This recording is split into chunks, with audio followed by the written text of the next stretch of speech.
Des humains ont escaladé les plus hautes montagnes, conquis les océans, foulé le sol lunaire. L'aventure se poursuit, car une chose encore échappe à l'homme, apprivoiser et comprendre son propre imaginaire.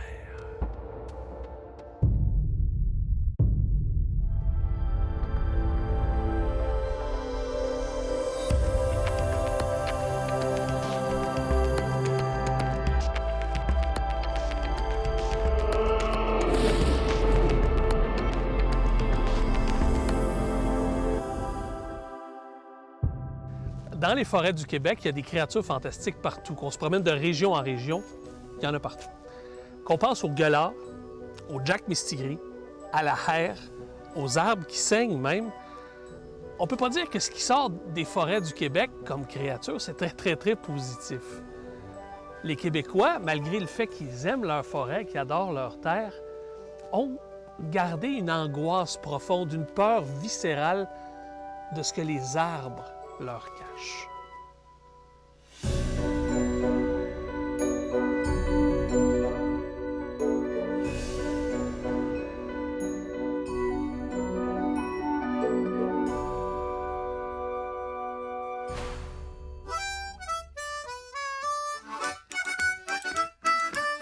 Le vrai gars de bois, lui, il bûche l'hiver, puis il drave au printemps. Il passe sa vie dans ça. Assez que si on passe aux côtés d'un gars comme ça, qui a passé sa vie dans le bois, il sent l'épinette. Il y avait des gars qui sont rough aussi là-dedans. Je m'avais dit qu'ils sont assez durs. Hein? Quand on parle d'un gars de bois, il y en a qui c'est pas facile. Dans les plus jeunes, là, quand ils voyaient ça, là, il y en a qui t'a fait, mais il y en a d'autres qui partaient. L'histoire de peur, il y en a eu beaucoup, surtout sur la drave, hein, parce que, vous savez, aller sur le bois, là, c'est pas trop facile. Il y en a qui se disaient « Ah, j'ai pas peur », puis ainsi de suite. Mais quand ils voyaient, là, quand ils embarquaient sur les premiers bio, là, les gens commençaient à le shaker, fait qu'ils viraient de bord. Il y en a qui avaient peur des ours. Bon, ils ne voulaient pas travailler tout seuls dans leur coin parce qu'ils avaient peur des ours. Il y en a qui contaient des histoires de peur, comme il avait arrivé au camp un coup, des gars, ils ont dit « On a vu 3 loups qui étaient virés. » C'était des gars qui travaillaient dans ce coin-là, ils ont viré en loup. C'était des gars, puis ils ont viré en loup. Il faut dire que lorsque ces bûcherons-là s'enfermaient pour 6 mois dans le bois, ils s'isolaient finalement, on va dire, de la civilisation. Ils vivaient dans un état d'isolement, presque une sorte, ils devaient se créer probablement une sorte de mentalité qu'on va appeler d'assiégés, parce qu'ils étaient assiégés par la forêt. Mettez-les maintenant en pleine nuit, en plus d'être assiégés par la forêt, ils étaient assiégés par la nuit.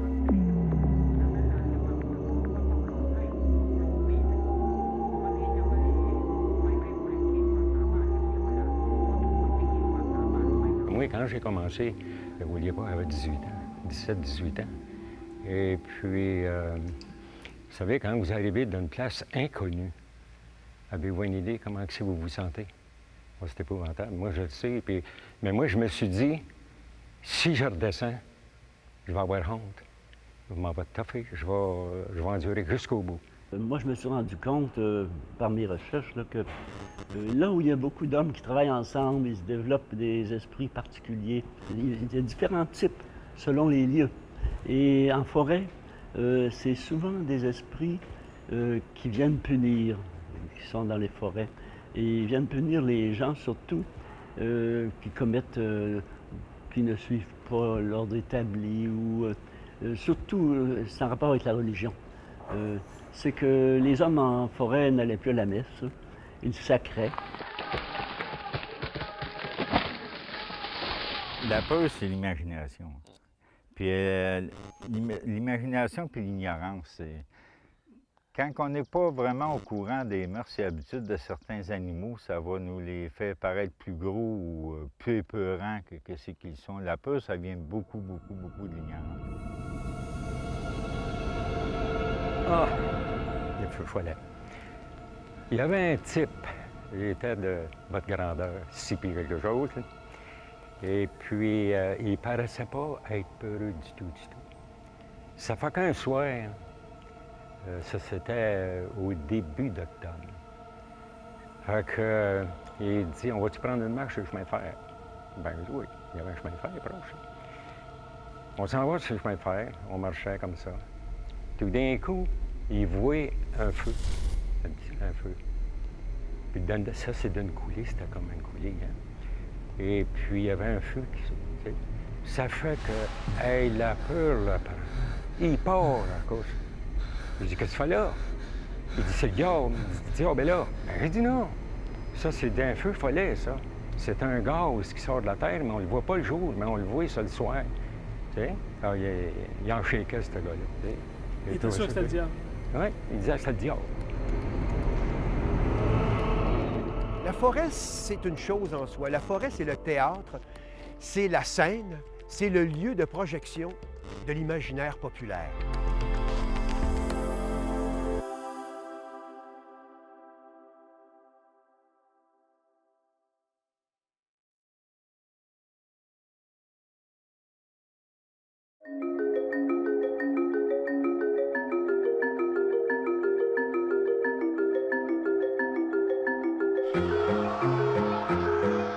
Le gueulard. Le gueulard, c'est une créature intéressante parce qu'elle ne vit pas physiquement, elle n'a pas de matérialité, elle n'a pas de corps. Tout ce qu'on entend d'elle, c'est un grand cri qui sort de la forêt puis qui nous glace d'effroi. On sait que c'est pas un homme, c'est pas un catholique, c'est pas un protestant, c'est pas un curé, c'est pas le diable, mais on sait que ça vient directement du fin fond des enfers. Parce que ceux qui l'entendent, c'est comme un avertissement pour leur dire qu'il leur reste juste un an à vivre. Les Gaspésiens l'appellent le braillard de la Madeleine. Et c'est normal que cette créature-là existe parce que dans les forêts au Québec, il y en a des bêtes qui hurlent.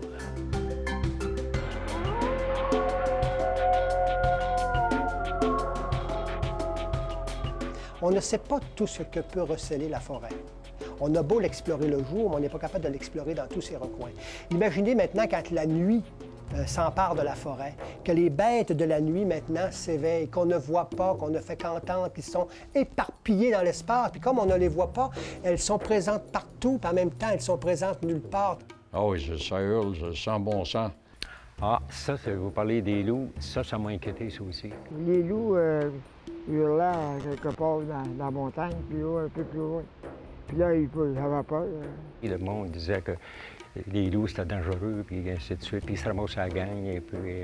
Ou la majorité de ceux qui avaient peur des loups, c'est quand ils hurlaient. Puis s'il y avait beaucoup de loups, bien, il pouvait y avoir une gang vers l'est, une autre gang vers l'ouest, puis une gang vers le sud, puis d'autres gangs vers le nord. Là, ils se répondaient, les loups. Ah oui, j'avais vraiment peur, je tremblais. Pas de froid, c'était de la peur, vraiment la peur. Moi, j'ai pas peur des loups. J'ai peur des hurlements des loups. Et puis, ça arrivait, vous attendiez crier des loups. Fait qu'on reste avec une crainte avec ça. Hein? Quand l'algonquin, qui est à côté de moi, lui aussi, il a peur. Ça vient toucher une corde, et moi aussi, sensible. C'est comme des âmes perdues. Le hurlement des loups vient toucher une corde sensible en nous qui remonte à la nuit des temps. Ça nous fait peur, et on n'a pas peur des loups, on a peur du hurlement ou de ce que ça projette comme image en nous. Tu sais que tu as entendu ça, des loups dans le bois, qui est tout seul, qui fait noir. Quand t'es avec leur ciotte, t'aurais pas fait de vieux saut. En plein jour, un animal menaçant, il est localisé parce qu'on le voit. En pleine nuit, un animal menaçant, il n'est pas localisé, il est partout, il peut surgir de partout. Donc la peur peut devenir quelque chose d'assez absolu. Le hurlement, c'est comme des âmes dans le ténèbre, dans les ténèbres qui se cherchent.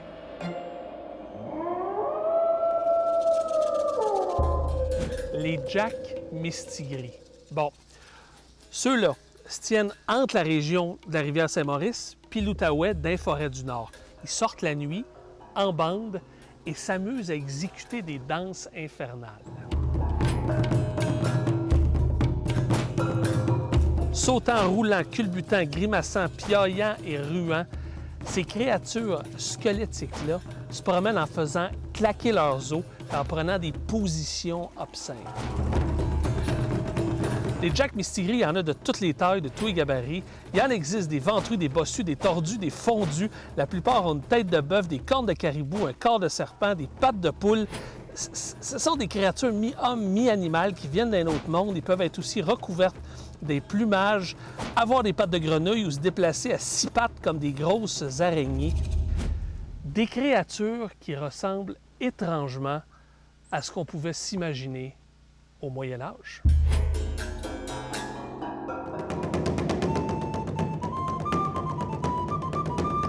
Déjà, au Moyen Âge, on imaginait d'autres humanités ailleurs dans le monde, des humanités un peu bizarroïdes. Par exemple, des humains sans tête, avec des yeux, un nez, une bouche, mais sur le corps, sur le devant du corps. Il y avait aussi une autre humanité, par exemple, les monopodes.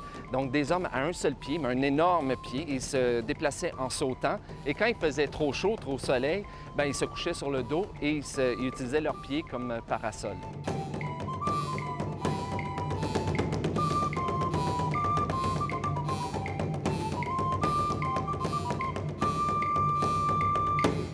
La forêt, dans l'imaginaire européen, c'est un imaginaire hérité du Moyen Âge. La forêt représentait un endroit à conquérir. Donc, le défrichement était vu comme étant quelque chose de bien, parce que la forêt, c'est en fait l'absence d'ordre. C'est vraiment l'endroit où tout peut arriver. Bien, ce qu'elle engendre, premièrement, c'est la méfiance, c'est le danger. Et ça a été cultivé en Europe. Même sous Louis XIV, on est au 17e siècle, il y a les seigneuries. Le mot lui-même, forêt, vient dans son étymologie, elle est très révélatrice, l'étymologie, pour nous donner une ponction sur qu'est-ce qui se passait à l'époque. Foris, qui est en latin, foris, ça veut dire hors de, à l'extérieur de la civilisation. Et c'est un lieu qui est défendu. Donc, les seigneurs ont le droit de chasse, ont le droit de coupe, et ça, c'est interdit au peuple. Qui on engage comme garde-chasse ou comme gardien de la forêt? On embauche les personnages qu'on retrouve dans les mythologies, qu'on retrouve dans les légendes. Donc, les ogres.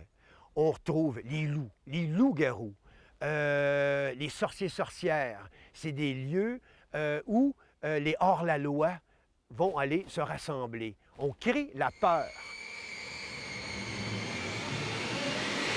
Ils avaient peur de tout ce qui pouvait arriver en forêt. Ils avaient peur des bêtes qu'on pouvait y retrouver. Parce qu'en arrivant ici, bien beau, ils arrivaient ici, ils arrivaient dans un nouveau monde. Ils ne savaient pas que si on retrouverait les mêmes bêtes qu'en Europe.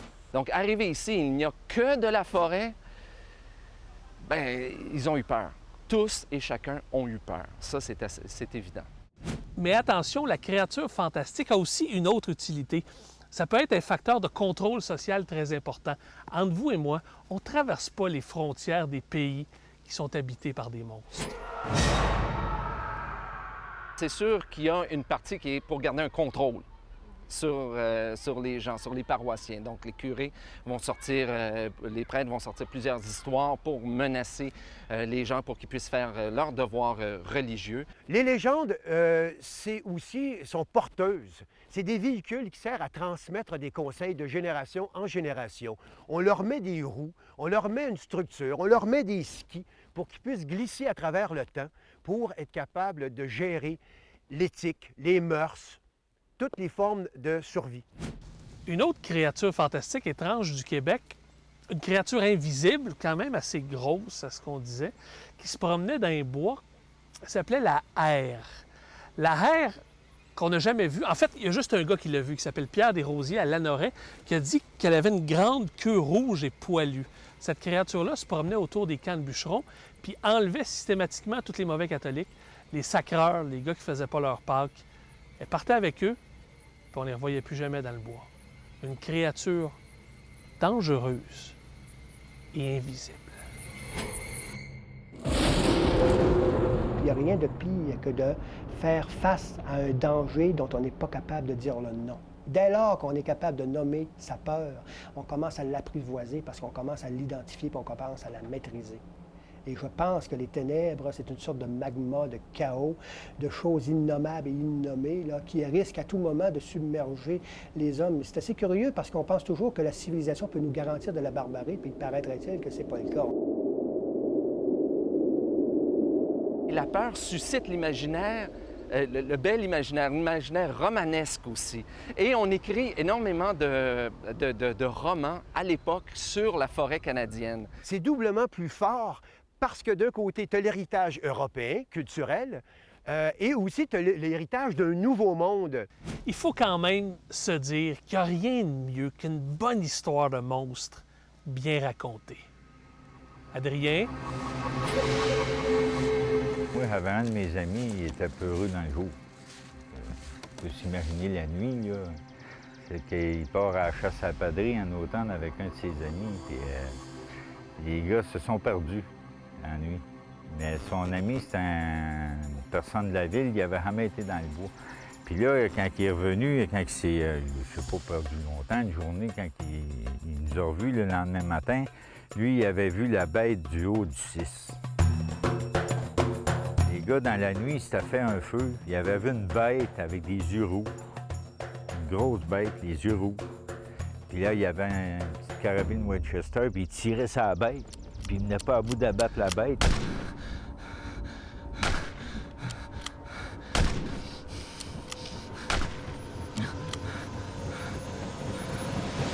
Son chum avait les mains sur les oreilles, puis il criait « La bête! La bête! La bête! »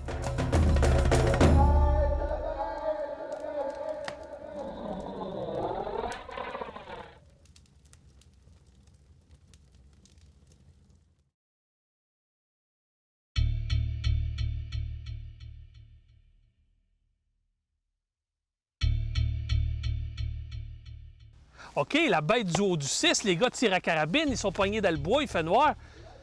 Mais y en avait-tu une bête, Adrien? La bête! La bête! Puis là, il est venu nous voir le lendemain, moi puis mes amis. Puis il nous contait ça là, pour une vérité. Là. Mais on sait probablement qu'il a probablement peut-être vu un raton laveur, il a probablement peut-être vu un lynx sous la lumière du feu, ça fait des yeux rouges. Mais lui, dans son imagination, là, la bête était ça d'autre. Ça avait les yeux rouges, ça avait des pattes grosses comme ça. Puis il tirait dessus, puis il ne venait pas à bout de la battre. Puis si on le rencontrerait aujourd'hui, il te le compterait. S'il dirait que c'est pas vrai, tu sauterais dessus. Mais ces forêts-là sont remplies d'imaginaire. Dans le cas d'une légende, on va y croire. Pourquoi? Parce qu'on va y croire dans une légende. Parce que, remarquez bien, parce qu'on la raconte parce qu'on y croit, puis le fait d'y croire la rend vraie. C'est simplement ça. On n'ira pas vérifier. On va dire « Ah, ça m'a été raconté par un tel qui vient d'un tel. » Donc, on a une chaîne de transmission de narrateurs crédibles auxquels on va se fier. Puis là, ça va être l'homme qui a vu l'homme, qui a vu l'homme, qui a vu l'homme, qui a vu l'ours. Bien sûr que plus il y a d'hommes entre moi et l'événement, eh bien, plus ça éloigne l'ours aussi. Le soir, tu regardes les étoiles. Et là, l'esprit humain ou l'humain n'aime pas les choses désorganisées. Il est porté à organiser le ciel. Donc, entre une étoile et une autre étoile et une autre étoile, puis une autre étoile et 8 étoiles, bien là, tu vas tirer des lignes. Tu vas dire, tiens, je vois un scorpion. Mais il n'y en a pas de scorpion. C'est que la nature humaine, elle est faite comme ça. Elle veut organiser les choses. Elle veut donner du sens à l'existence. Qu'est-ce que fait une légende? Je pense que ça sert à combler un déficit de logique. Une légende, ça ne fait que raconter le monde, puis essayer de mettre un peu de cohérence à travers tout ce qui arrive dans ce monde-là. Il y a des fois qu'il arrive des choses assez bizarres dans ce monde-là, puis il faut quand même se les expliquer. On essaie de prime abord de se les expliquer de manière naturelle, c'est sûr. Mais quand la manière naturelle ne fonctionne pas, on cherche toujours à avoir une réponse, on cherche toujours à trouver une explication. Et si la seule explication possible, c'est une explication surnaturelle, eh bien, on va finir par opter pour une explication surnaturelle, surtout si elle donne quand même une certaine cohérence au récit. Elle existe dans l'imaginaire. Et puis, elles ont une vie là aussi, hein, qui est à un deuxième niveau. Puis, si elle n'était pas là, ça enlèverait toute saveur à une région, par exemple. Hein.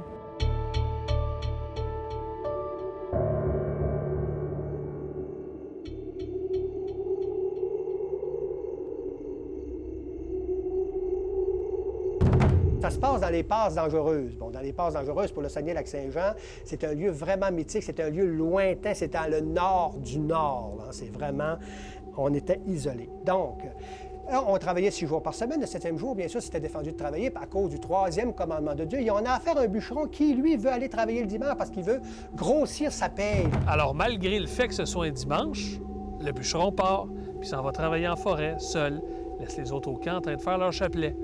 Il s'installe en forêt, trouve un bel arbre, sort ses outils, prend son ciotte, commence à le scier. Et là, il y a du sang qui sort de l'arbre.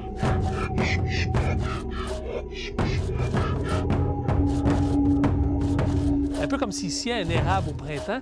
Le sang, ça coule, ça coule, ça coule. Le gars, paniqué, laisse ses outils, part voir ses amis en criant « Il y a un arbre qui saigne, il y a un arbre qui saigne. » Donc là, les gens ils ont dit « Ouais, mais c'est pas possible ton affaire. » Écoutez, là, il aurait pu simplement croire le bûcheron, ne pas aller voir, redescendre au printemps puis raconter une belle légende de quelqu'un qui ne voulait pas respecter le repos dominical et qui a été puni ou qui a reçu un signe d'avertissement qui s'était défendu de travailler le dimanche. Dans le groupe, il y avait des bûcherons qui étaient sceptiques. Fait qu'il y en a 3-4 qui sont partis, qui ont trouvé l'arbre, ils ont trouvé les outils, ils ont vu le sang, ils ont vu aussi que ça coulait encore de l'arbre. Ils auraient pu revenir, en parler, puis là, on aurait eu une fantastique histoire. Sauf qu'il y a eu un bûcheron qui est encore plus sceptique que les autres. Il a remis la lame de ciotte dans l'arbre, il a achevé d'abattre l'arbre, puis il s'est aperçu que c'était un arbre creux. Et il y aurait là, les versions varient un peu, soit couper un écureuil, soit couper un porc-épic en deux. Maintenant, on va dire, là, le surnaturel et le fantastique est complètement évacué. Pour quelle raison? Parce qu'on a vérifié l'information.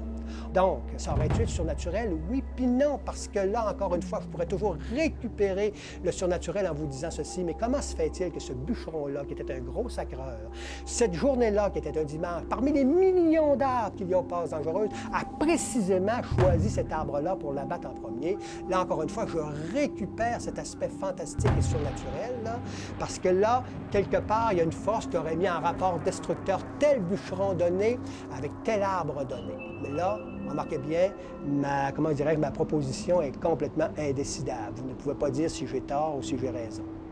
Là, on est dans le fantastique.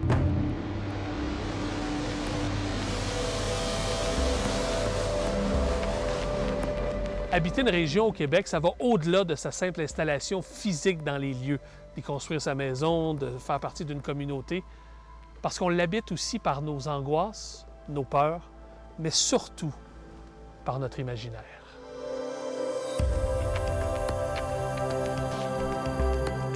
La forêt aussi, c'est une sorte de grand territoire innommé. Qui peut se vanter de connaître dans ses moindres recoins une forêt? Il paraît qu'on découvre encore de nouvelles espèces. Qui vous dit, finalement, puisqu'on parle des monstres, qu'un jour, on ne mettra pas le doigt sur un monstre, un vrai?